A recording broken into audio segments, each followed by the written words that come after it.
L'air crépitait d'inquiétude. Les nuages sombres s'amoncelaient, annonçant une tempête imminente qui semblait refléter la tension palpable parmi les habitants. La nouvelle de l'avancée de la Légion de l'Ombre se répandait comme une traînée de poudre, attisant la peur dans chaque cœur. Les rues autrefois animées étaient maintenant remplies de murmures effrayés et de regards inquiets. Kael, le guerrier buriné, portait encore les cicatrices de son passé. Chaque marque sur son visage racontait une histoire de bataille et de survie, renforçant sa détermination à protéger ceux qu'il aimait. Amara, la jeune mage de feu, sentait l'anxiété se transformer en une résolution d'acier, ses yeux brillants d'un pouvoir naissant. Elle savait que son rôle serait crucial dans les jours à venir et elle se préparait à affronter l'inconnu avec courage. Leur sanctuaire, un havre de paix il y a quelques heures à peine, leur semblait désormais étouffant. Les murs qui les protégeaient autrefois semblaient maintenant les enfermer, et chaque coin de la pièce était imprégné d'une tension palpable. Le destin d'Eldoria reposait sur leurs épaules lasses. Chaque décision qu'ils prendraient pourrait changer le cours de l'histoire, et ils ressentaient le poids de cette responsabilité. Ils devaient choisir leur prochain mouvement avec prudence. Chaque stratégie, chaque plan devait être minutieusement élaboré pour contrer la menace grandissante de la Légion de l'Ombre. Le temps pressait et l'avenir d'Eldoria dépendait de leur sagesse et de leur courage. L'Alliance Pourpre, un groupe de sorciers nourris par la magie noire, se tenait à l'avant-garde de la Légion de l'Ombre.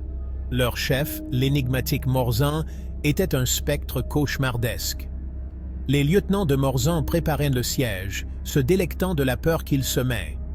Les héros réalisèrent la terrifiante vérité. C'était l'anéantissement à l'état pur. Morzan ne cherchait pas à conquérir, mais à anéantir. Leur seul avantage résidait dans l'exploitation de l'excès de confiance de l'ennemi. Le premier affrontement fut cataclysmique. Les murs s'effondrèrent alors que les énergies magiques entrèrent en collision dans un maelstrom aveuglant. Kael, un tourbillon d'acier et de fureur, se faufilait à travers les rangs ennemis. Amara déchaînait des torrents de feu, sa magie un phare de défiance. Leurs alliés, un groupe hétéroclite de survivants, se battaient avec le courage du désespoir. Les défenseurs nains tenaient la ligne avec une résolution inébranlable. Mais pour chaque ennemi qui tombait, deux autres semblaient prendre sa place. Puis, un coup de chance. Un passage caché offrait un avantage périlleux mais potentiellement décisif.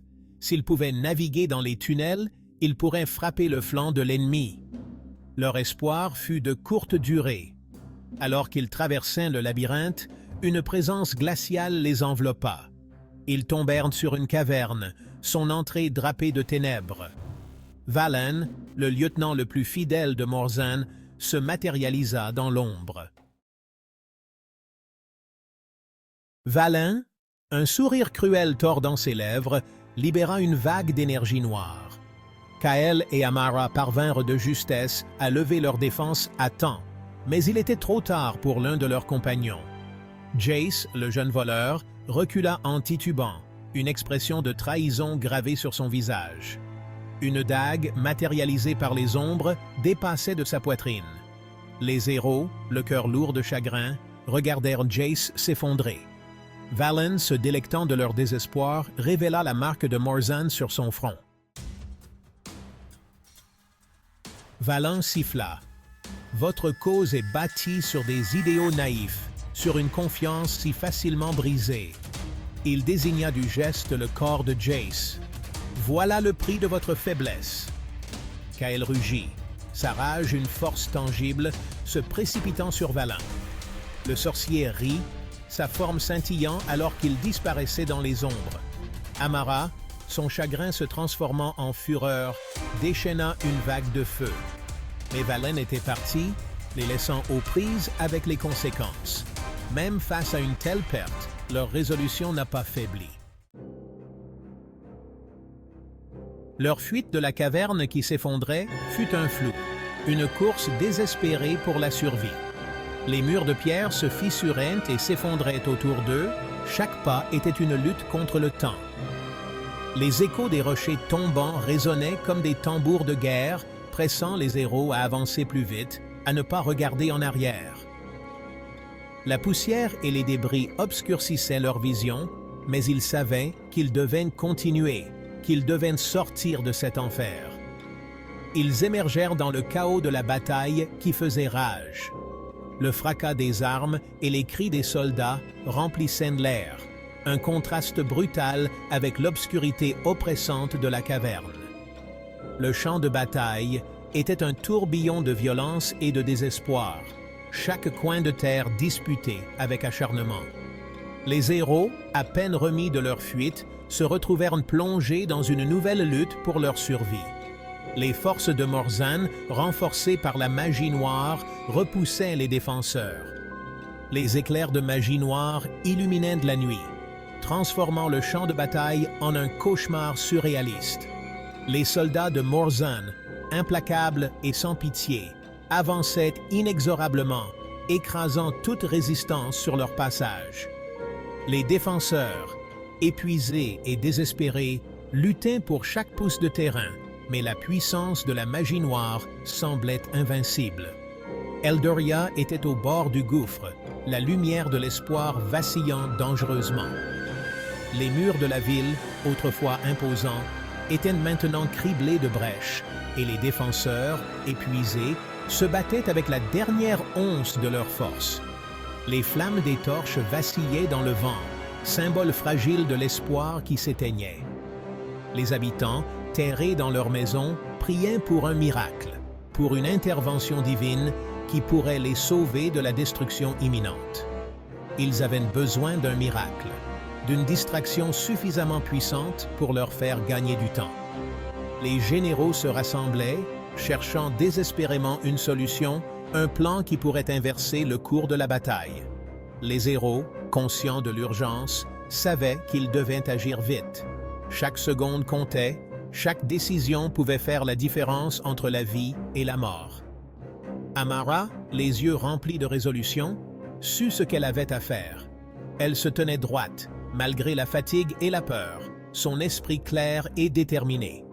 Elle savait que le destin de nombreux innocents reposait sur ses épaules. Sa décision était prise, et elle n'hésiterait pas. Elle inspira profondément, se préparant à ce qui allait venir. Elle se tourna vers Kael, sa voix à peine un murmure au-dessus du vacarme de la bataille. « Kael, dit-elle, son ton urgent mais calme, nous devons créer une diversion. C'est notre seule chance. » Kael hocha la tête, comprenant immédiatement la gravité de la situation. Ils échangèrent un regard, un accord silencieux passé entre eux. « Je peux les retenir, te faire gagner du temps. » Kael se redressa, prêt à affronter l'ennemi, déterminé à donner tout ce qu'il avait pour cette cause. Il savait que chaque seconde qu'il pourrait gagner serait cruciale pour Amara et les autres. Trouve un moyen d'atteindre Morzan, d'en finir avec ça. Les mots de Kael résonnaient avec une détermination farouche. Amara hocha la tête, sachant que la tâche qui l'attendait serait ardue, mais nécessaire. Elle devait trouver Morzan et mettre fin à cette terreur. Son plan était suicidaire, un pari désespéré avec sa vie comme mise. Mais dans ces moments de désespoir, c'étaient souvent les actes les plus audacieux qui faisaient la différence. Amara savait que le sort d'Eldoria dépendait de leur courage et de leur détermination. Elle serra les poings, prête à affronter l'inconnu, à risquer tout pour une chance de victoire. Avec une prière murmurée, Amara s'avança, les bras tendus. L'air même qui l'entourait crépitait d'une puissance brute. Elle déclencha une conflagration d'une fureur inimaginable, consumant tout sur son passage. La Légion de l'Ombre vacilla, ses rangs se brisant sous l'assaut. Kael regarda Amara, consumée par les flammes, devenir un symbole de défiance. La diversion fonctionna, ouvrant un chemin forgé dans le feu et le sacrifice. Avec un rugissement, Kael chargea vers le cœur des lignes ennemies. Kael se fraya un chemin à travers les derniers défenseurs, animé par un profond chagrin. Chaque coup porté, chaque ennemi abattu, était une expression de sa douleur et de sa détermination. Il atteignit le cœur des lignes ennemies, là où la bataille faisait rage avec une intensité féroce, face à face avec Morzan. Le sorcier noir, maître des ténèbres, se tenait là, imposant et menaçant. Le sorcier, les yeux brillants d'amusement, le considérait avec dédain. Il semblait invincible, mais Kael ne vacilla pas. Alors, le héros arrive. Sa silhouette se découpait dans la fumée et les flammes, un symbole d'espoir pour les survivants. Venu venger ses camarades tombés au combat, il portait en lui la force de leur mémoire, pour sauver un monde déjà perdu. Eldoria, autrefois prospère, n'était plus que ruines et désolations. Kael ne dit rien, seulement l'acier froid de son épée. Son regard était fixé sur Morzan, chaque muscle tendu pour le combat à venir, et le souvenir brûlant de son ami déchu. La perte de son ami alimentait sa rage et sa détermination. Leurs regards se croisèrent, une reconnaissance silencieuse de la bataille à venir. Chacun savait que seul l'un d'eux sortirait vivant de cet affrontement. Un duel qui allait décider du sort d'Eldoria. Le destin du royaume reposait sur les épaules de Kael et il était prêt à tout sacrifier pour la victoire. L'affrontement final fut rapide, brutal. Kael, animé par le chagrin et la fureur, se battait avec une férocité qui surprit même Morzan. Le sorcier, habitué à jouer avec ses victimes, se retrouva sur la défensive. Morzan utilisa le chagrin de Kael contre lui, transformant ses souvenirs en armes. Au moment où Morzan s'apprêtait à porter le coup final, une lumière aveuglante jaillit derrière lui. Ton règne s'achève ici, Morzan. La bataille finale pour Eldoria était sur le point de commencer.